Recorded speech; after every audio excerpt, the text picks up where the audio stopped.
If you want to use a font that Squarespace gives you inside styles, but you don't have the font file to install it in Custom CSS, then there is a way to essentially activate it inside styles so that you don't have to have that file in order to use it. Now, it requires a few extra steps when you get started, but after that, then you can just write your own custom CSS to target it anywhere you want. So to do that, we want to go into a page, any page, doesn't matter. You want to maybe add a blank section, and here you want to add a block that you know this website is never going to use, because we're going to turn that font on for something in that block. So it needs to be a block that you're never going to use. So in other words, this is my demo site. This is never going to be a site for a restaurant because I don't own a restaurant, have never owned a restaurant, do not want to own a restaurant. So any of the restaurant related blocks would be good to use for this purpose. So after we turn the font on in site styles, then we can save our change and exit, because we'll want to check and see in the inspect mode what Squarespace actually calls that particular font before we actually remove this block. So you don't need to keep this block visible anywhere on your site. You just have to have it visible in order to access this setting inside styles to see the font choices for this type of block. I hope that makes sense. So you have to be able to see it to access the area of site styles you need to get to, but after you've set it, you can delete it. We just first need to check inspect mode before we write the code to make sure we're targeting the correct font name. Okay, so now that I have it added to the page, we want to go to the fonts area of site styles and click on assign styles, where we can get specific and granular for this particular block. So let's say I want to target the title. I guess that's a section title. If we hover over the elements inside this menu block, it'll show me the options that I have to filter down to. So if I hover over this thing where it says sandwiches and click, it's going to send me to headings. You have to be really careful. We don't want to change all of the headings. We just want to change something specific to the menu block alone. So let's look for menu title font. That might be the right thing, although any of these should work. Custom, and let's change it to, let's look for something that looks like handwriting. That'll be pretty obvious, won't it? Okay, so if we change the menu title font to permanent marker, we could also instead do any of these 5 or 6 options for the menu block specifically, because again, we're not going to be using the menu block on this website, so it doesn't matter. So now that we've turned that on in site styles, we want to save the change and exit. And then we want to right click, inspect, and now we're going to look in the code for what Squarespace calls this font. We know the name of it, but we don't know how they write the name of it, and that's the important part. Do they have a dash instead of a space? Is it all lowercase? Is it uppercase? Is it title case? Etc. To find this, you can hunt down the particular part of the code if you're comfortable looking. So if we, for example, click on this, this takes you right to the menu block area of the code. So if I open that, then I can see several containers, menu wrapper, table list, menus, and expand that. When you hover over it, it will highlight the thing that you're looking at. Okay, here we go. So if we want to know how Squarespace refers to that font, then we should start with menu section title. Now let's look over here on the right in the CSS for that and see if we can find some reference to permanent marker. If you can't find it quickly, and it looks like this is going to take some digging. Brandon Grotesque, Sweary, I don't see a permanent marker here.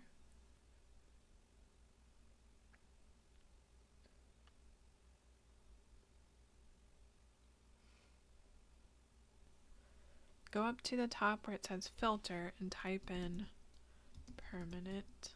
Oops, you gotta spell it right. Marker.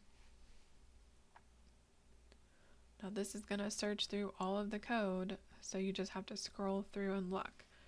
In this particular area, all of the variables are either red or blue, and all of the manually typed out values are black. So we're looking for something that's black that says permanent marker. So here you can see swear display, actually swear display. They're not using the Y there. That's why it's important to know exactly how Squarespace refers to it. There's branded grotesque. See, that one is lowercase and has a dash. But we're still looking for permanent marker. I see mostly blue and red here. There's branded grotesque again. I have a feeling this will probably be at the bottom because we don't use the menu block often in this demo site. But keep looking. Alternate Gothic. That's probably this one. So we're getting closer.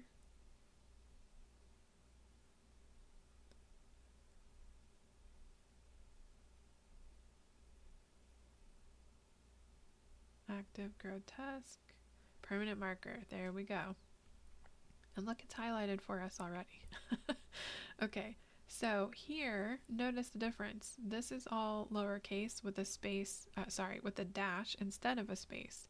But this one is uppercase, or not uppercase, title case with a space instead of a dash. So it's almost reversed.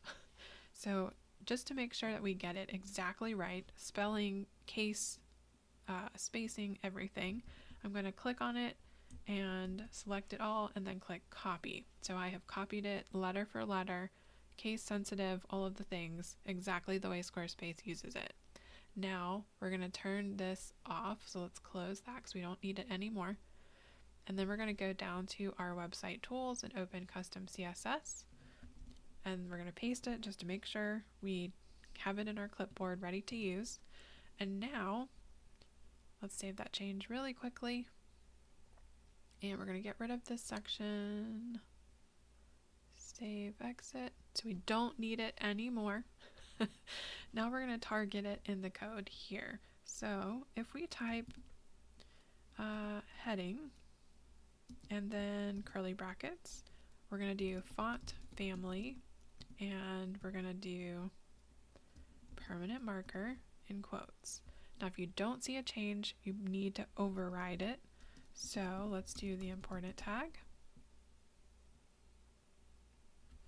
and get rid of this top part here. There we go. That top part where I pasted it, that was just for my own purposes, but you can't have loose letters laying around or it kind of invalidates the code and gives you an error. So if you don't remove that first part where we pasted it outside of a code snippet, then your code won't apply as you saw. Okay, so now we're targeting all of the heading 1s, but maybe you don't want to have it targeted to just your heading 1. So what I suggest is to save that change real quick, go into your heading, and set this to something you will use far less often. So let's try italic. This font I happen to know does not have its own italic version. So to target just when a heading 1 is italicized, you add a space and EM and save. And actually, we didn't want to do all of it in italic. We just want to go here in italic. Let's save that and update. There we go. So now we have one text box that includes all of this, but this is in regular heading 1 and this is in italicized heading 1. And if you want to do this for multiples, for heading 2, 3, and 4 as well on 7.1, then you just do heading 2 EM, heading 3 EM, heading 4 EM, and that will do all heading italicized and change it to the new font. But keep in mind, this is not page specific. So if, for example, I delete all of the EMs and we're just targeting all of the headings, oops, you're going to see all of them update. Here in this auto list layout, here, here, and these sort of collage layouts everywhere, right? Even in the footer down here. And maybe we don't want it to do that. So if we scroll back up to the top, and if you have installed the Block ID Finder Chrome extension, you turn that on, and it will give you the code IDs for each item on this page. So if you wanted to target, for example, this particular block, then you click on it to grab that ID and paste it into your clipboard, and just paste it in the custom CSS and then enter the left and right curly brackets. By default, if you enter the left one, it'll automatically add a right one. And so what we're going to do is we're going to move line 4 up to line 2. So I'm going to cut and paste. And now it's only going to target heading 1 through 4 in this block by itself. So it's no longer doing any of the rest that I showed you earlier. But targeting block IDs is potentially bad. So if, for example, I made a copy of this, notice how that's different. If I delete this one and put that one in its place and save and exit, the code's no longer working anymore. That's because the ID for that block that we just added and replaced is different than the first one. So targeting block IDs is always kind of a bad idea. What I suggest to do instead is to grab the section ID for individual sections on any page, or the collection ID, which is the page ID for this particular page. So let's do that next. If we grab the section ID, then we just need to replace that with whatever it put on my clipboard. And now it's changing the heading in the section, but still not targeting the rest of the headings on this page. And if we instead grab the collection ID and replace that, then it's going to change all of the headings that have this selector.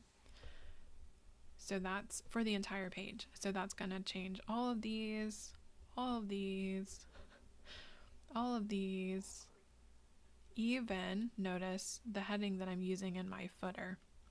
But if I save that change, and then if I go over to the contact page, you're going to notice a couple of things. The heading's back to normal over here because I am not targeting the contact page, I'm targeting the other page I was just on. And if I scroll down to my footer, where I had the heading is going back to normal because, again, it's targeting everything on that page, not this one. I hope that makes sense. So, easiest thing to do is to use a section ID because it won't affect things in your footer, like I said. Or you can target something specific like just the italicized option. So let's do that. This one is italicized. This one is not. Okay, exit. And when it refreshes, it'll just be this one. You can also do, and then let's stay inside this wrapper for collection. So we need the ID, and then we need the open and the close to make sure that whatever else we add is staying specific to this page. So if we paste it again and we change this to strong, oops, helps if I spell it correctly, and save, now I can also target anywhere where I bold the heading. So this one is a heading 3. So let's save and exit. And I just need to make sure that is a heading 3. Save. So if I scroll down, now I can see that heading 3 in bold is being updated to the new font choice on this page alone. So My tip for you is to, when you pick a font, make sure that if you're going to sub it out like this and replace it, make sure that it's going to be targeted with a particular use of your heading. You probably don't want to swap it out in the code for all uses of headings, or most uses of headings in text blocks, because you can do that easily without code in site styles. But if you are using a font, for example, I don't particularly like the bold version of this font. So if I knew that I wasn't going to use it very much, it would make more sense for me to change the font out whenever I bold it. And that way I can activate, let's do H3 strong. Let's copy that and do it multiple times. So let's delete that first one. We're not going to target the italicized. We're going to target the bold for all 4 headings. So paste, paste, paste. And now we just need to change the numbers. 1, 2, 3, and 4. Save. And now when we go in here, we just need to make sure that it's bold instead of italicized. One thing that you probably noticed is that it's forcing a bold, and we don't want it to do that. So if you need to update that, let's go ahead and show you how to do that too. So bold is targeted with font weight, and you want it to be normal, and you're probably going to have to override that setting. So include the important tag. Notice as soon as I did that, you don't have the weird extra jagged boldness there. So if I go back and allow it to force the bold, that's what it looks like. And if we tell it to do normal, then it goes back to normal. If you were doing italicized, that would look like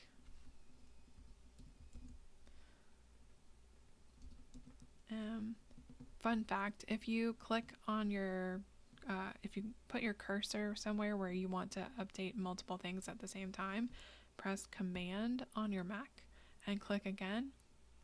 And now I can delete all 3 of these at the same time and type EM to replace all of the strongs at the same time. So this time, instead of font weight, we want to do font style and save that change. And now we just need to apply italics somewhere so you can see that update. Save, exit.